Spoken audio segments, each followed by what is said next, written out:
బాలిక కూడా video release చేయడం అయితే జరిగింది. ఎలా చూస్తూ ఉన్నారు వాటిని? అంటే మనం గత కొద్ది రోజులుగా ఎప్పటి నుంచి అయితే ఈ ఆపరేషన్ కగారు మొదలుపెట్టినప్పటి నుంచి నిరంతరం అలాంటి సామాజిక కార్యకర్తలు మాట్లాడుతూనే ఉన్నాం. అడవి తల్లిని అంతం చేసేటువంటి పనిలో అమిత్ షా కానీ కేంద్ర ప్రభుత్వం కానీ దాంట్లో భాగంగా చేస్తున్నది. మీలాంటి జర్నలిస్టులు కొంత మన తెలంగాణ నుంచి నిన్ననే కొన్ని ఛానల్స్ పోయినట్టున్నాయి. నాకు చాలా సంతోషం అనిపించింది. ముఖ్యంగా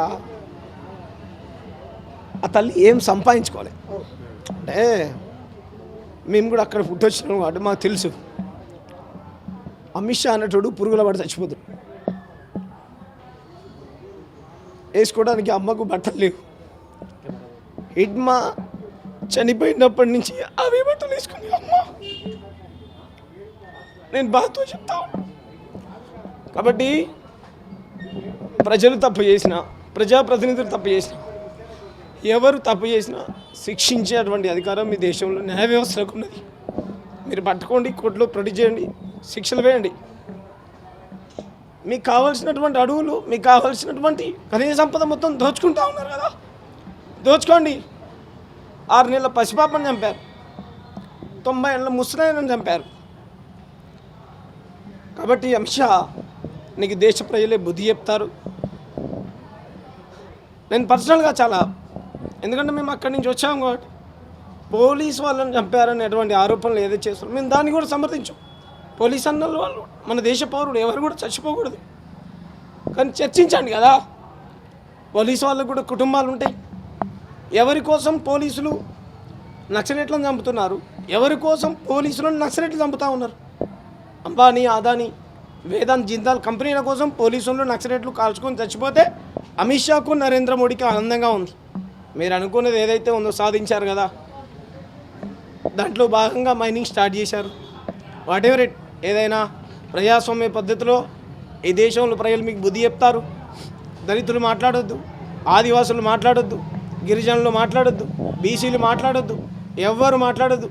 ఒకటే మతం ఉండాలి, ఒకటే దేశం ఉండాలి, అన్నీ ఒకటే ఉండాలి. ఒకటే కులం ఉండకూడదు, ఆదివాసుల భాష ఉండకూడదు, ఆదివాసుల హక్కులు అడగకూడదు. రాజ్యాంగాన్ని అమలు చేయండి, షెడ్యూల్ 5 అని మాలాంటి వాళ్ళు క్వశ్చన్ చేస్తే దేశద్రోహులం. రైట్, మేము దేశద్రోహులమే. 2500 మందిని చంపారే గోద్రా అల్లర్లలో. మీరు ఎవరు దేశద్రోహులు, ఎవరు దేశభక్తులు? కాబట్టి చాలా బాధతో నిరంతరం మాట్లాడుతున్నాం కదా బ్రదర్. ప్రజలు బుద్ధి చెప్తారు. దేశ ప్రజలు తిరగబడితే చాలామంది నియంత్రణ కాల గర్భంలో ఏ విధంగా కలిసిపోయారో శ్రీలంకలో చూసాం, నేపాల్లో చూసాం. అటువంటి పరిస్థితి ఈ దేశంలో వస్తే అధికారం ఉంది కదా, పోలీస్ యంత్రాంగం నా చేతిలో ఉంది కదా, మీడియా ఉంది కదా దేశవ్యాప్తంగా, కొన్ని సామాజిక స్పృహ కలిగినటువంటి సోషల్ మీడియా తప్ప, ఇక్కడ కనిపిస్తున్నటువంటి ఛానల్స్ తప్ప ప్రధానమైనటువంటి ఛానల్స్ ఏ ఒక్క ఛానల్ కూడా చూపించినట్టు అనిపించలేదు. ఎంత దుర్మార్గంగా పలాని డేట్ కల్లా పలాని ఐడియాలజీ కలిగినటువంటి వ్యక్తులను చంపేస్తాం అని చెప్తా ఉంటే ఈ దేశంలో ఉన్నటువంటి రైట్ వింగ్ మేధావులు కూడా చెప్పాలి, ఇది కరెక్ట్ అయినటువంటి పద్ధత. మనం ప్రజాస్వామ్య దేశంలో బతుకుతూ ఉన్నాం కదా. అంతమంది తీవ్రవాదులను చంపినటువంటి వ్యక్తులకు ఏసీ రూమ్లలో మెత్తడి సోఫాలలో కూర్చోబెట్టి పందులు మేపినట్టు పెట్టి వాళ్ళు ఇంతవరకు మీరు శిక్షించి పట్టుకున్నటువంటి పాపాన్ని కూడా పోలే. పట్టుకుంటే కనుక దేశ ప్రజల ముందు పెట్టండి. కాబట్టి ఆ తల్లి ఏం సంపాదించుకుంది బ్రదర్? వాడు చాలామంది విధవాళ్ళు మాట్లాడుతూ ఉన్నారు, హిడ్మా ఒక దేశద్రోహి. మరి ఆ దేశద్రోహి దగ్గరికి పోయి ఛత్తీస్గఢ్ మంత్రి ఆ తల్లి ప్లేట్ కడిగి ఆ తల్లి పక్కన కూర్చొని తిని వీడియోలు రిలీజ్ చేసి, ఆ తల్లికి తెలియదు కదా పాపం, ఆ కొడుకు చంపుతారని తెలియదు కదా. కాబట్టి చంపిన పాపం ఈ ఘనత నరేంద్ర మోడీకి, అమిత్ షాకు, ఛత్తీస్గఢ్ ప్రభుత్వానికి, ఛత్తీస్గఢ్ హోంమంత్రికి తగులుద్ది. ఆదివాసుల పాపం తగిలి మీరు పురుగులు కొట్టుకొని పోతారని మేము కత్తిగా చేస్తాం. సమాజంలో మార్పు కోసం, అణగారిన వర్గాల కోసం అడవుల బాట హిడ్మా పడితే ఎన్నో ఆస్తులు కూడా పెట్టుకున్నాడని చెప్పేసి చాలామంది మాట్లాడుతున్నారు అన్న. నిజంగానే అంటే మీరు చూసే ఉంటారు, ఆస్తులు కూడా పెట్టుకున్నాడు హిడ్మా ఏమన్నా?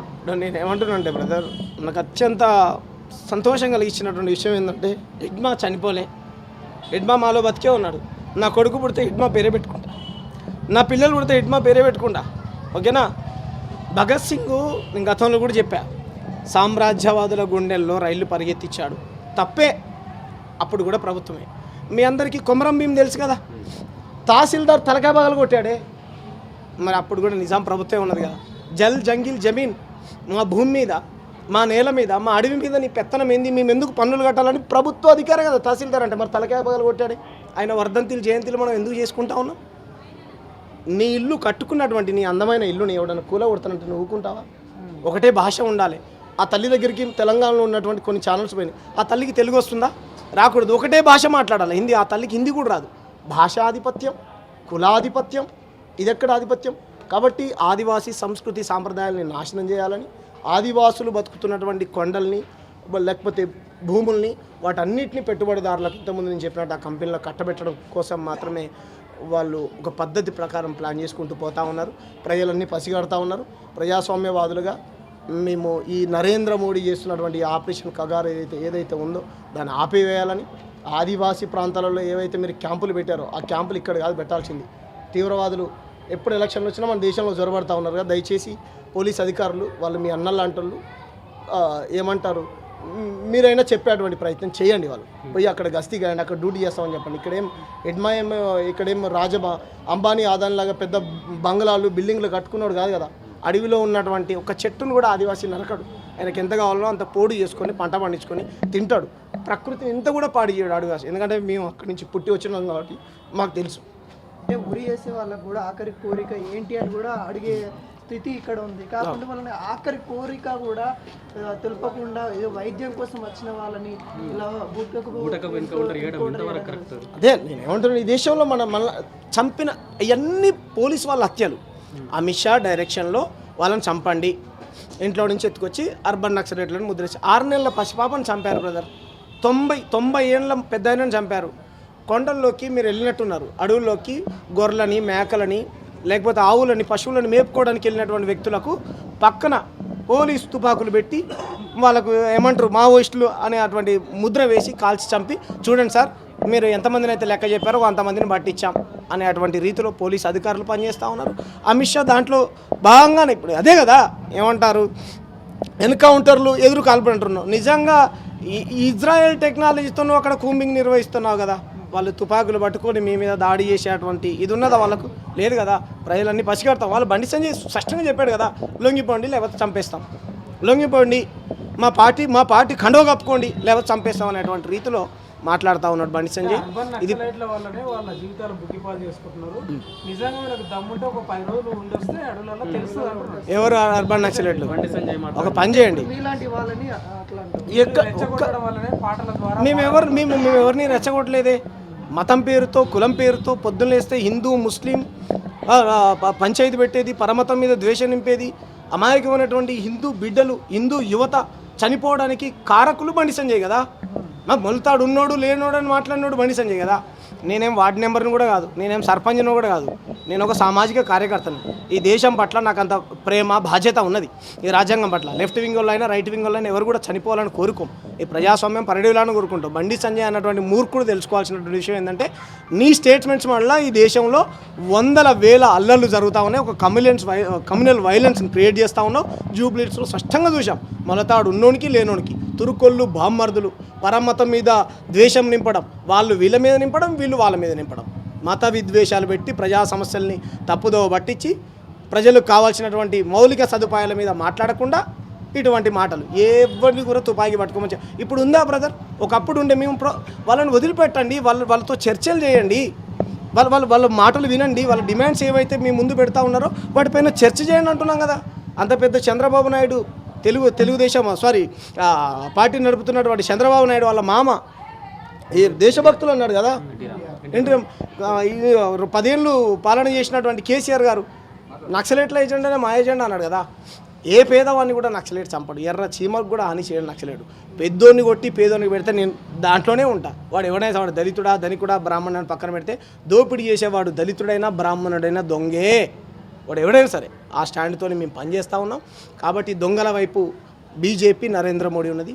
పేద ప్రజల తరపున గిరిజన ఆదివాసీ ఇటువంటి తల్లుల తరపున మేము వాళ్ళకి అండగా నిలబడతాం. చివరిగా చెప్పండి, హిడ్మా ఎన్కౌంటర్ జరిగిన తర్వాత గగ్గోలు పెడుతున్నారు సానుభూతి పరులు అని మాట్లాడుతున్నారు. మరి అదే జవాన్లను చంపినప్పుడు ఎక్కడ పోయినా మీ కన్నీళ్ళు అంటున్నారు. జవాన్ల చావులకు నక్సలైట్ల చావులు ఇద్దరు చావులకు కారణం పెట్టుబడిదారుల ప్రయోజనాల కోసం పనిచేస్తున్నటువంటి అమిత్ షా. ఈ పాపం అమిత్ షాకి తగిలిద్ది, ఈ పాపం నరేంద్ర మోడీకి తగిలిద్ది, ఈ పాపం అక్కడికి పోయి కూర్చొని తిన్నాడు కదా. మరి అంతమంది జవాన్లను చంపినటువంటి తల్లి దగ్గర పోయి నువ్వు ఎందుకు కూర్చొని తిన్నావు?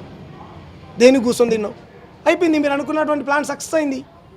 మన ఊరు కాపలాగా ఉండేటువంటి మన ఊరిలో ఉంటారు, ఆయన పేరు నాకు గుర్తుకు రావట్లేదు. అడవికి ఒక అన్నలాగా, అడవికి ఒక అమ్మలాగా, అడవికి ఏమంటారు ఒక ఇదిలాగా రక్షణగా ఉన్నాడు హిట్మా.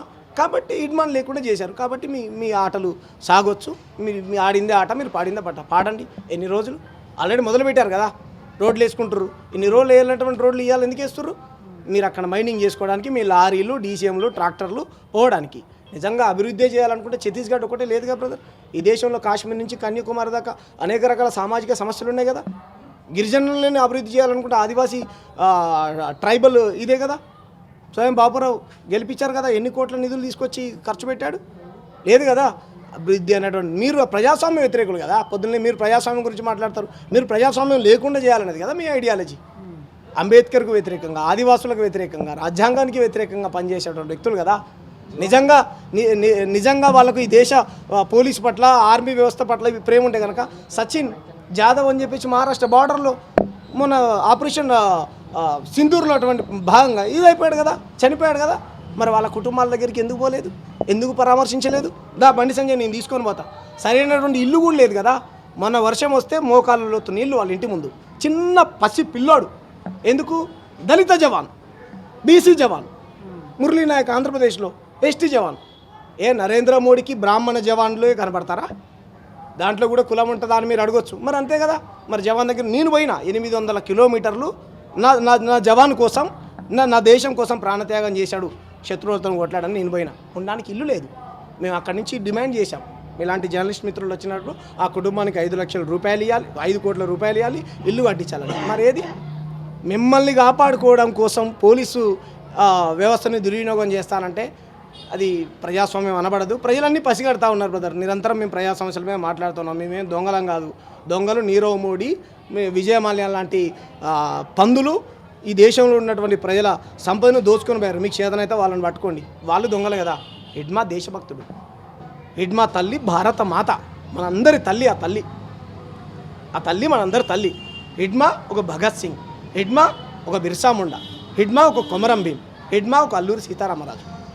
నా డిమాండ్ ఏంటంటే ఇది మన రాష్ట్రంలో జరగలేదు సరే ఆయన రాష్ట్రం కాబట్టి ఏదైతే సుక్మా ఉన్నదో ఆ జిల్లాకు హిడ్మా పేరు పెట్టాలి.